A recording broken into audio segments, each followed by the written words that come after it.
जल्दी से सब्सक्राइब कीजिए और बेल आइकन को प्रेस कीजिए ताकि मंडे, थर्सडे एंड सैटरडे की सबसे पहली नोटिफिकेशन आपको मिले।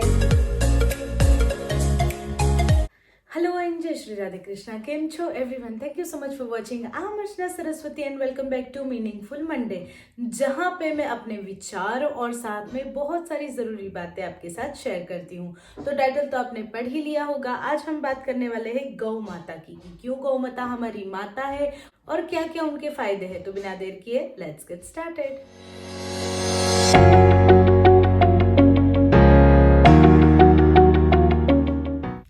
गौ माता कौन ही नहीं जानता उनके फायदों के बारे में। सभी तो जानते हैं, उनका दूध, उनका घी सब कुछ फायदे कारक है। लेकिन मानता कौन है? बात ये है, हम पहले हमारे घर के आंगन में गाय बांधते थे और उनके सारे जो पॉजिटिव वाइब्रेशन है वो अपने अंदर लेते थे। उस वजह से नेगेटिविटी, स्ट्रेस ये सब बहुत कम होता था। लेकिन आजकल हम गौ माता से दूर भागने लगे। अगर कहीं पे गाय का गोबर भी दिख जाएगा, अरे रे रे स्मेल आने लगती है। रियली इतनी भी बुरी स्मेल नहीं होती गौ माता के गोबर की जितनी हमारे पेट की बुरी होती है। तो गौ माता के गोबर, गौमूत्र, हर एक चीज बहुत ही ज्यादा उपयोगी है। और कैसे, उसके बारे में आज हम बात करने वाले हैं। तो फर्स्ट मैंने पॉइंट, जो जितना मैं जानती हूँ, मैं भी बहुत कुछ गौ माता के बारे में और जानने का प्रयास कर रही हूँ। मुझे भी इतना सब कुछ नहीं पता था, पर जितना मैंने समझा है उतना मैं आपके साथ शेयर कर रही हूँ। तो सबसे पहले, एक तो वो डायरेक्ट सूर्य प्रकाश वो डायरेक्ट अपने शरीर में लेती है। ऐसा वो पृथ्वी पर पहला प्राणी है जो ऑक्सीजन लेता है सांस में और ऑक्सीजन ही बाहर छोड़ता है। तो उनके संसर्ग में रहने से बीमारियां फैलने के चांसेस कम हो जाते हैं, बहुत ज्यादा कम हो जाते हैं। और क्योंकि वो डायरेक्ट सूर्य प्रकाश लेती है, तो जब उनके ऊपर हम हाथ घुमाते हैं तो उसकी जो सारी एनर्जी है वो हमारे अंदर भी पास होती है। क्योंकि हम सब जानते हैं कि हमारे पूरे शरीर में छोटे छोटे छिद्र हैं, तो हमारे शरीर में भी पास होती है। और उस वजह से हमारे अंदर रोग प्रतिकारक शक्ति या फिर आपका इम्यूनिटी सिस्टम बढ़ती है, हम उतने ज्यादा स्वस्थ होते हैं। तो सबसे पहले ये है। फिर दूसरा जो है कि अभी अभी मैंने एक वीडियो देखा था और मैंने वो शेयर भी किया था काऊ कडलिंग के बारे में। अब ये मुझे इतना पहले पता नहीं था। हाँ, हम हर दिन गौ माता के पास जाते, उनकी सेवा करते, उन्हें प्यार करते, क्योंकि वो हमारे परिवार का हिस्सा है। तो उनसे प्यार करना और ये सब, जैसे हर एक आश्रमों में गौ माता होती है तो वो उनके पास जाते हैं। लेकिन मुझे अभी अभी पता चला कि काऊ कडलिंग का जो ये कॉन्सेप्ट शुरू हुआ है वो सच में पहले से हमारा है, हमारा भारतीय है। क्योंकि गाय के पास जाना, उसे अपनी माँ मानना, उससे प्यार करना और फिर उसका दूध निकालना, उसके साथ खेलना। छोटे छोटे बच्चे हम जानते हैं गौ माता के साथ खेलते होते हैं।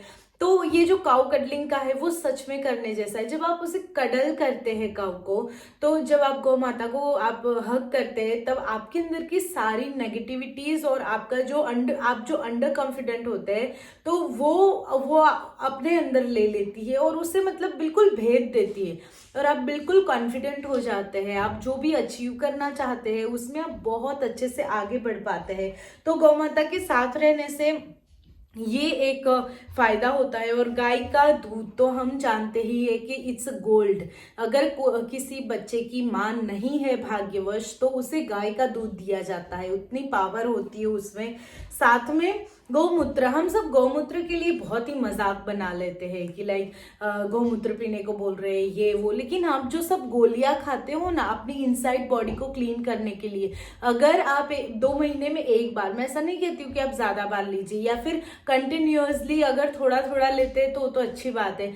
लेकिन अगर 2 महीने में एक बार भी आप गौमूत्र ले लेंगे तो उससे आपकी इनसाइड बॉडी जो है वो पूरी क्लीन हो जाएगी। वैसे बहुत से नुस्खे हैं, हरडे वगैरह, पर फिर भी गौमूत्र का ये फायदा है जो आपकी इनसाइड बॉडी को क्लीन करता है।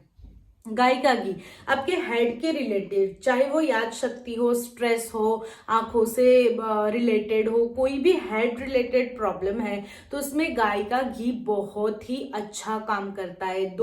बूंद बस आपको नाक में डालना है और उसे मस्तिष्क तक चढ़ाना है, तो आपकी जो भी मतलब ब्रेन के रिलेटेड प्रॉब्लम होगी वो सारी सॉल्व हो जाएगी। ट्राई करके देखिए। छोटे बच्चों के नाक में प्योर गाय का जो घी होता है, एक एक बूंद डालेंगे तो उनकी याद शक्ति पे इतना असर होगा, इतनी बढ़ेगी कि वो हमें सामने देखने को मिलेगा। फिर उसका गाय का जो छान होता है, हम सोचते हैं कि किसी काम आएगा, बहुत सारे काम आता है। वैसे अगर आप गोबर गैस करा लेते तो उसके भी काम आता है, लेकिन गाय का थोड़ा सा छान जो होता है, अगर आपको कुछ एलर्जी हो गई है, मतलब जो गोबर होता है, अगर कोई एलर्जी हो गई है तो उसका लेप करके धूप में थोड़ी देर बैठ के अगर आप उसे सूखने दे और फिर उस आप शावर ले ले तो वो बहुत ही ज्यादा फायदेमंद होता है।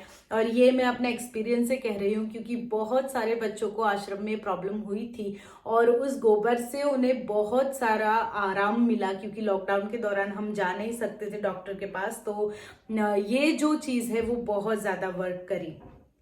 और फिर बात आती है उनकी स्मेल की। अगर आप गौशाला में 1-2 घंटा बिताते हैं और जितनी भी मतलब स्मेल है, गाय माता की स्मेल है, गोबर की स्मेल या फिर गौमूत्र की स्मेल, वो आपके अंदर अगर जाएगी, जितना जाएगी, आपके ब्रेथ के जो सारे प्रॉब्लम्स है वो सारे प्रॉब्लम्स वो सॉल्व करती है।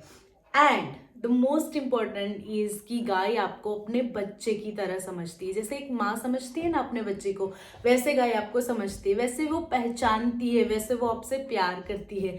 और जैसे जैसे आप उसके साथ घुल मिल जाते हैं ना, आप अगर आप दिन में एक बार नहीं जाओगे ना तो उसे तो सुना लगेगा, लेकिन आपको भी सुना सुना लगेगा।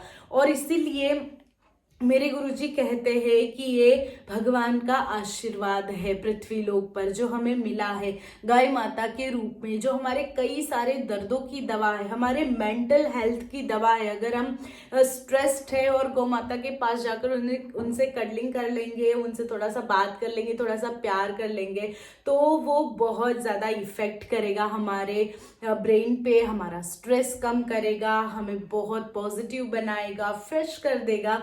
तो कभी ट्राई जरूर करिए। इसके लिए आपको गाय रखने की जरूरत नहीं है। आपके आसपास जो भी गौशाला है वहां पे जाइए। वहां आप, मैं ये नहीं, बिल्कुल नहीं, अगर आप ऐसा सोच रहे हैं तो दिमाग में से निकाल दीजिए। आपको दान देने के लिए मैं बिल्कुल नहीं कह रही। वहां जाइए, गाय माता को एक थोड़ा सा घास खिलाइए और फिर उनसे थोड़ा प्यार करिए, उन्हें कडलिंग करिए, उनके साथ बातें करिए और देखिए कितना फर्क पड़ता है। तो इस बात को ट्राई जरूर करना। और आई होप कि आपको आज की ये बात पसंद आई होगी। If you do then please hit the like button, comment करके बताइए कैसा लगा, शेयर कीजिए अपने फ्रेंड्स एंड फैमिली के साथ, and do not forget to subscribe the channel. Also you can follow me on Instagram and like my Facebook page, link is in description box. और आप अर्चना सरस्वती सर्च कर सकते हैं तो आपको मिल जाएगा account. I will see you on Thursday. Till enjoy every moment of your beautiful life. Take care. Bye bye.